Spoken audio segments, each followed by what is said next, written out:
السلام علیکم ناظرین، جہانزیب عباسی ایک نئے پروگرام کے ساتھ حاضر ہے۔ ایک تو جوڈیشل کمیشن اجلاس ہوا ہے اور اس اجلاس میں ایک بڑی ڈیولپمنٹ ہوئی ہے، اس کے اوپر بات کریں گے۔ جوڈیشل کمیشن وہ فورم ہے جو اعلیٰ عدلیہ میں ججز کی تعیناتیاں کرتا ہے۔ دوسرا معاملہ جسٹس محسن اختر کیانی صاحب کے خلاف، جو اسلام آباد ہائی کورٹ کے سینئر جج ہیں، ان کے خلاف ایک گمنام خط آیا تھا اور اس خط پہ ایک ڈسکشن سوشل میڈیا کے اوپر بھی چلتی رہی۔ اس خط پہ ایک اہم کارروائی ہونے جا رہی ہے اور وہ کارروائی کیا ہے اس کے اوپر بھی بات کریں گے۔ سب سے پہلے تو آپ کو بتائیں کہ جوڈیشل کمیشن کا اجلاس آج چیف جسٹس آف پاکستان قاضی فائز عیسیٰ کی زیر صدارت سپریم کورٹ اسلام آباد میں ہوا۔ اس اجلاس میں چاروں ہائی کورٹس اور اس کے علاوہ شریعت کورٹ کے چیف جسٹس، چاروں ہائی کورٹس کے چیف جسٹس صاحبان، پھر اس کے بعد سینئر ججز ہائی کورٹس کے، سپریم کورٹ کے سینئر ججز، اور پھر اس کے بعد attorney general for Pakistan, law minister, پھر اس کے بعد چاروں جو صوبائی بار کونسلز ہیں ان کے جو ممبران ہیں جوڈیشل کمیشن کے، وہ بھی اس اجلاس میں شریک تھے۔ جسٹس ریٹائرڈ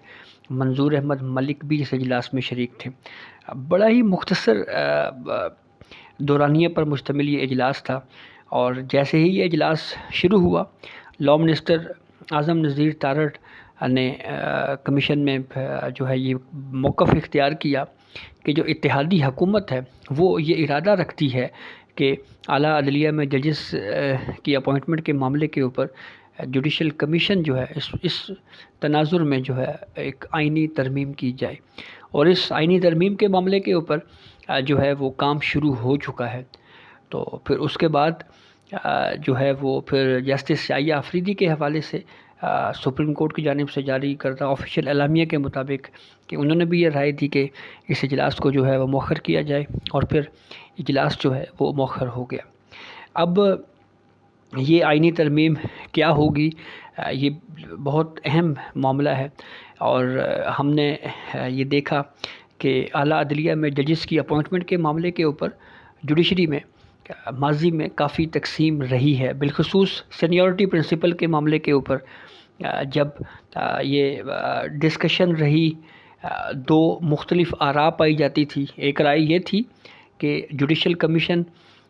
میں جو ہے وہ ان ججز کو کنسیڈر کیا جانا چاہیے جو سینیورٹی پرنسپل کے اصول پہ پورے اترتے ہوں، جبکہ ایک رائے پھر یہ بھی اس کے پیرالل رہی کہ کمپیٹنٹ ججز جو ہے ان کو جائزہ لینا چاہیے، سینیورٹی پرنسپل جو ہے وہ لازمی نہیں ہے، اس کے اوپر عمل کیا جائے۔ اور پھر یہ ڈویژن جو ہے اس کو ختم کرنے کے لیے کافی زیادہ وکلاء برادری کی جانب سے بھی، بار کونسلز، بار ایسوسیشنز کی جانب سے بھی یہ بات کی جاتی رہی کہ اس معاملے پہ شفافیت لانے کے لیے جو ہے وہ ایک طریقہ کار طے ہو۔ تو اسی تناظر میں ایک کمیٹی تشکیل دی گئی تھی اسی جوڈیشل کمیشن کی جانب سے، جو چیف جسٹس قاضی فائز عیسیٰ صاحب جو ہے وہ اس معاملے پہ ریفارمز کے حقدار تھے، اور بالخصوص چیف جسٹس قاضی فائز عیسیٰ بھی یہ چاہتے تھے کہ اس معاملے میں جو ہے کوئی اصول طے ہونا چاہیے اور کوئی طریقہ کار واضح ہونا چاہیے۔ تو اسی کے لیے پھر ایک کمیٹی بنائی گئی جس کی سربراہی جسٹس منصور علی شاہ صاحب کر رہے تھے، اور اس کمیٹی میں جسٹس ریٹائرڈ منظور احمد ملک صاحب تھے۔ بڑی محنت کے ساتھ اس کمیٹی میں کچھ مجوزہ رولز طے کیے، اور اس میں تمام سٹیک ہولڈرز سے تجاویز لی گئیں۔ جیسے جو دو بنیادی نکات سامنے آئے، اس میں سے ایک یہ تھا کہ سپریم کورٹ کے جج کے لیے 3 نام تجویز ہونے چاہیے، اور ان 3 ناموں پر ڈسکشن ہونی چاہیے، اور پھر جو اکثریت فیصلہ کرے ان 3 ناموں میں سے کسی ایک پہ اس کو سپریم کورٹ کا جج لگایا جائے۔ اسی طرح سے پھر ہائی کورٹس کے چیف جسٹس صاحبان میں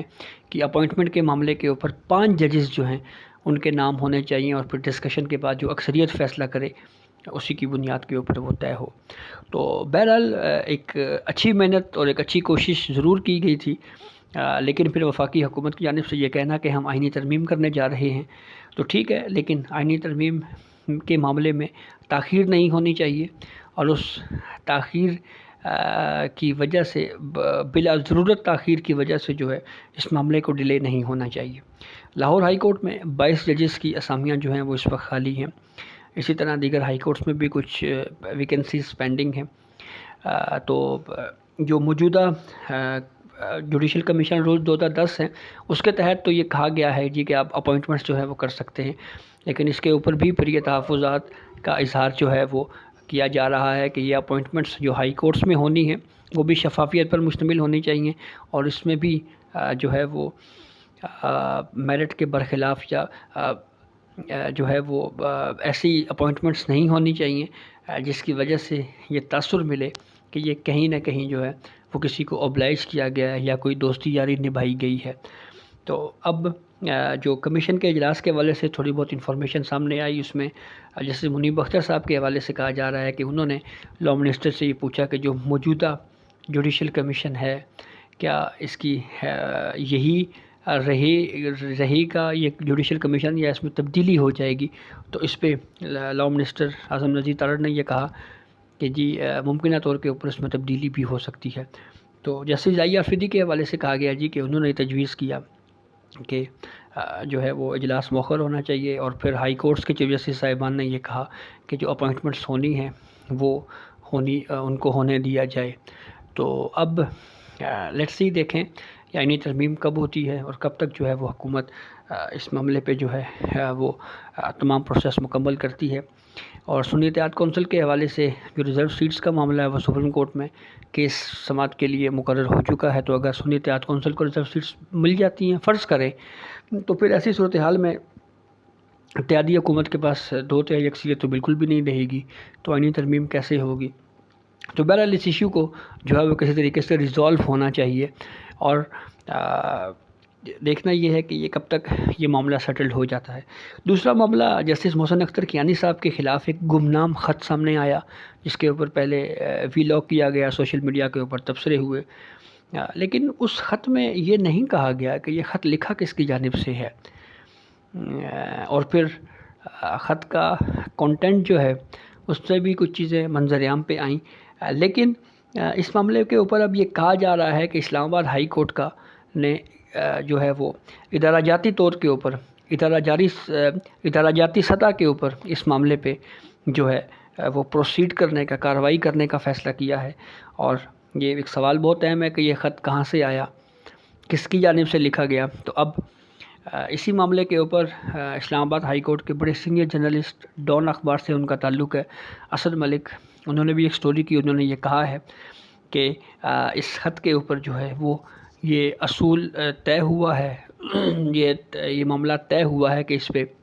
جو ہے وہ پروسیڈنگ کو آگے بڑھایا جائے گا، اور یہ جانچا جائے گا کہ یہ کہاں سے معاملہ شروع کہاں سے ہوا۔ تو یہ ایک اچھی چیز ہے، اور یہ کریج